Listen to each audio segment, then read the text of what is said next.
धर्मपुरी निवासी जफर मंसूरी नामक युवक सहित परिवार के अन्य सदस्यों पर मामला दर्ज हुआ है। आपको बता दें कि जफर मंसूरी नामक युवक ने कुछ वर्षों पूर्व इंदौर निवासी एक युवती से बहला फुसलाकर अपने आप को अनाथ बताकर शादी की। सोने चांदी के आभूषण सहित बाइक व लाखों रुपए ऐंठने के बाद लगातार 2 बार भ्रूण हत्या करवाकर युवती को छोड़ दिया। पीड़िता द्वारा पड़ताल करने के बाद पता चला कि आरोपी अपने परिवार के साथ धर्मपुरी में निवास कर रहा है और अन्य जगह सगाई कर शादी की तैयारी में लगा हुआ है। वह आरोपी आपराधिक प्रवृत्ति का है और उससे यह भी पता चला कि वह कई लड़कियों को अपनी हवस व लालच का शिकार बना चुका है। लड़की द्वारा आरोपी के धर्मपुरी स्थित निवास स्थल पर जाकर हंगामा करने के बाद आरोपी ने अपने मां बाप सहित परिवार के अन्य सदस्यों के साथ मिलकर युवती को जान से मारने का प्रयास किया। वह घायल अवस्था में घर के बाहर रोड पर फेंक दिया।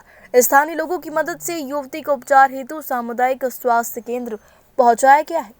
पीड़िता द्वारा बताया गया कि जफर मंसूरी नामक युवक से कुछ वर्ष पूर्व इंदौर में काम के दौरान मुलाकात हुई थी।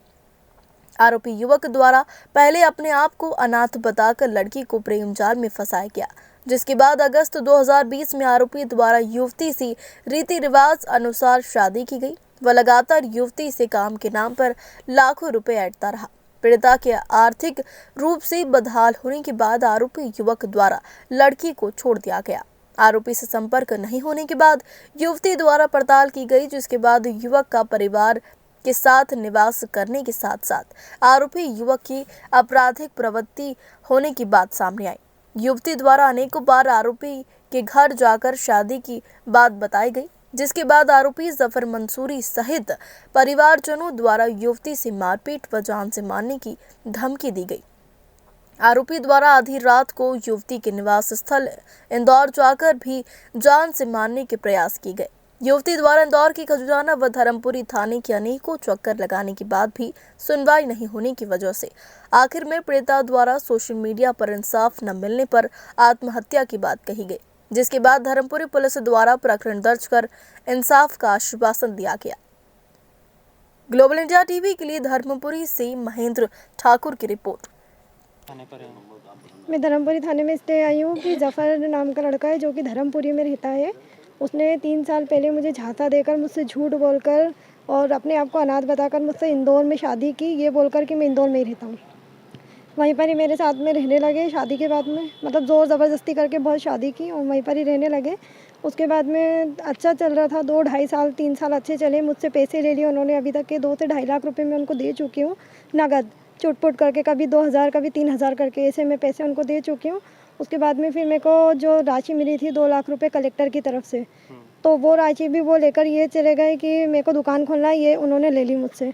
उसके बाद में ये उनके मुझसे बोल के गए कि मैं धर्मपुरी में अपना कारोबार जमाऊँगा, तो 1 साल पहले मेरे पास से आ गए।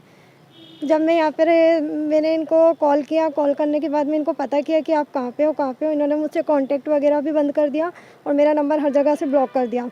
मैंने दूसरे नंबर से इन्फॉर्मेशन निकाली कि ये कहाँ पे है, तो इनसे मेरी बात हुई। ये मुझे जो बोलते हैं कि अब मुझे तेरे साथ नहीं रहना है, मेरी जो भी चीज़ें थी अभी तक की, मतलब मेरी जो रकमें थी वो, और मेरे जितने भी अभी तक के पैसे थे वो, मैं जॉब करती थी, मेरी इंदौर में जॉब थी अच्छी, तो उससे मुझे अच्छी सी इनकम मिल जाती थी और मैं ओवर टाइम करके कमाती थी। तो वो मेरे पैसे भी ले लिए और अब जब मेरे पास में सब कुछ ख़त्म हो गया तो मुझे छोड़ के चले गए। मतलब पूरी तरीके से मेरी ठगी कर ली और चले गए मुझे छोड़ के। उसके बाद में जब मैं पूछताछ करने के बाद, मुझे तो पता नहीं था कहाँ रहते, तो मैं इनके घर पहुंची। इनके घर पहुंचती हूँ मैं तो क्या देखती हूँ कि इनकी जो है शादी की तैयारियां हो रही है और इन्होंने दूसरी जगह पर इंगेजमेंट कर ली है पहले से। तो मुझे ये चीज़ पता चली तो मैंने ना हंगामे किए वहाँ पे। ये चीज़ के लिए मैंने आवाज़ उठाई कि तुम ऐसा कैसे कर सकते हो मेरे रहते हुए, मैं अभी ज़िंदा हूँ, तुम ऐसा कैसे कर सकते हो। तो उनके घर वालों ने बोला कि अगर तू दहेज लेकर आती है और तो ठीक है, अदरवाइज़ तू यहाँ से चले जा, नहीं तो कि हम तुझे जान से मार देंगे। और मुझे इस तरह से पीटा था और पीटने के बाद में मुझे ज़बरदस्ती जहर खाने पे मजबूर कर रहे थे। और जब मैंने नहीं खाया तो उन लोगों ने खुद ने मुझे खिलाने की कोशिश की।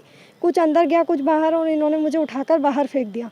जब मुझे बाहर फेंका तो मुझे खड़े होने की हालत में भी नहीं थी। उसके बाद में फिर जब मैंने उनको सारी हकीकत बताई कि मेरा 2 से 3 बार उन लोगों ने मिसकैरेज भी करवा दिया, ये चीज़ें पता चली, तो उसके बाद में फिर इन लोगों ने मुझे उठा के फेंकने के बाद मेरे को जो वहाँ के गांव वाले थे जिनको मैं जानती नहीं हूँ, वो लोग मुझे हॉस्पिटल लेकर गए। हॉस्पिटल से मुझे डायरेक्टली इंदौर रेफ़र कर दिया गया। मैं होश में नहीं थी उस वक्त। ये सारी चीज़ें हुई। उसके बाद में फिर अभी मैं यहाँ पे आई हूँ। मैं थाने के भी चक्कर काट चुकी हूँ, 3 से 4 बार मैं धर्मपुरी आ चुकी हूँ। उससे पहले मेरे हज़ारों बार मैं चले गई हूँ खजराने थाने, वहाँ पे भी कोई सुनवाई नहीं हुई मेरी। महिला थाने मुझे भेज देते हैं, महिला थाने से बोलते खजराने थाने जाओ, खजराने थाने से बोलते एसपी ऑफिस जाओ। ऐसे करके मुझे टाले जा रहे हैं। अभी तक के मेरी कोई भी सुनवाई नहीं हुई है। आज मैं धर्मपुरी आई हूँ। धर्मपुरी थाने में मुझे श्योरिटी दी है कि यहाँ से इंसाफ़ मिलेगा, लेकिन मुझे नहीं लगता कि इंसाफ़ मुझे मिलेगा, क्योंकि उन्होंने जो धाराएं लगाई है वो मुझे नहीं लगता है कि उससे कुछ होगा, क्योंकि इतना बड़ा फ्रॉड करके चले गया बंदा मेरे साथ, और उसके बावजूद भी मेरी अभी तक के कोई सुनवाई नहीं हुई।